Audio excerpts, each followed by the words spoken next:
Why was Liu Bang able to become the Pavilion Chief of Sishui?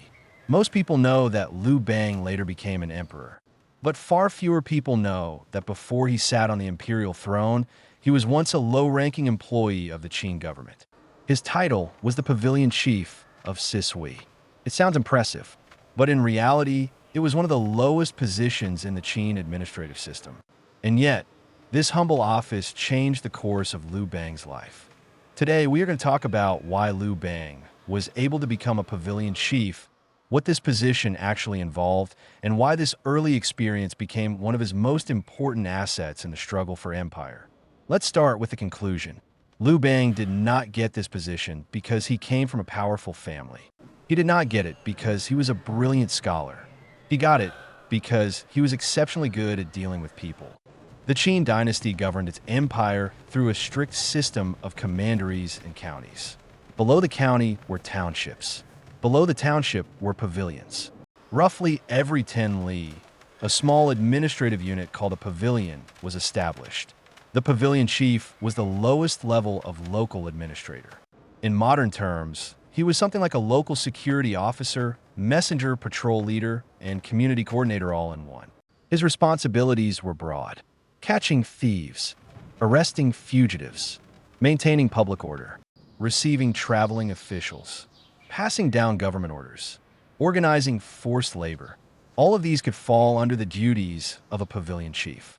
The rank was low, but for ordinary people, the Pavilion Chief was one of the government officials they encountered most often. The place where Liu Bang served was called Sishui Pavilion. That is why later generations often remembered him as Liu Bang, the Pavilion Chief of Sishui. Now, many people may wonder, if this job mattered so much at the local level, why would the Qin authorities give it to someone like Liu Bang?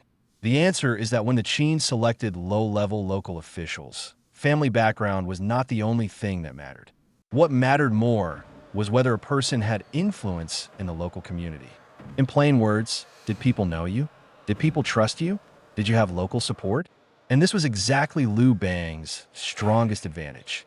According to historical records, when Liu Bang was young, he had friends everywhere. He knew people from both respectable circles and rougher circles. Local strongmen knew him. Merchants knew him. Butchers knew him.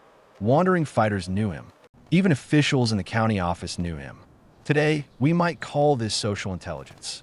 In ancient China, it was called renwang, a person's reputation, connections, and standing among others. And Liu Bang's renwang was unusually strong. That is why the local officials recommended him to become Pavilion Chief. There's a very interesting detail here. What was Liu Bang's greatest ability later in life? The ability to use people, to recognize them, to gather them, to make them willing to follow him. In fact, this ability was already visible when he served as Pavilion Chief. A Pavilion Chief also had men under him. They helped with patrols, arrests, and the transmission of orders. These people came from all kinds of backgrounds. They were not easy to manage, but Liu Bang could bring them together. Why? Because other people managed through authority. Liu Bang managed through relationships. To others, it was a strict hierarchy. To Liu Bang, it felt more like brotherhood. And this was one of the reasons so many people were later willing to follow him. So what kind of life did a Pavilion Chief actually have? From the historical materials we have, low-level Qin officials were not well paid. This was far from a path to wealth. But the position offered two major advantages. First, Liu Bang was now inside the system. Second, he had social status. Ordinary villagers still had to show respect to a Pavilion Chief. So although Liu Bang did not become rich, he had entered the local management class. More importantly, this position gave him his first real contact with how power worked. How do you manage people? How do you handle disputes?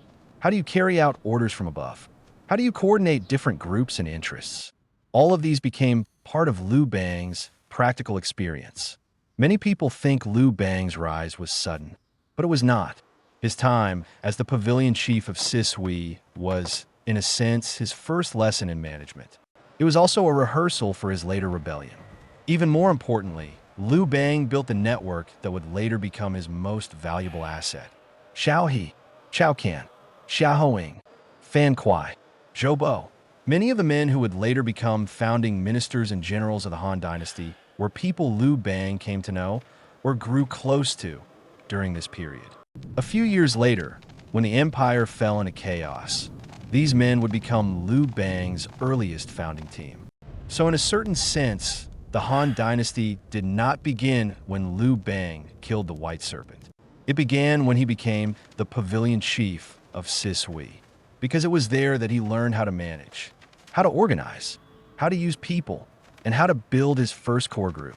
But soon, a man who would change Liu Bang's destiny was about to appear. This man was not Shao He. He was not Han Xin. He was Qin Shi Huang, the first emperor of Qin. In 210 BC, Qin Shi Huang made an imperial tour to the east and passed through the region of Sishui. From a distance, Liu Bang watched the vast and majestic procession of the emperor's carriages. And then he said a sentence that would echo through history. A real man should be like this. From that moment on, Liu Bang's life would never be the same.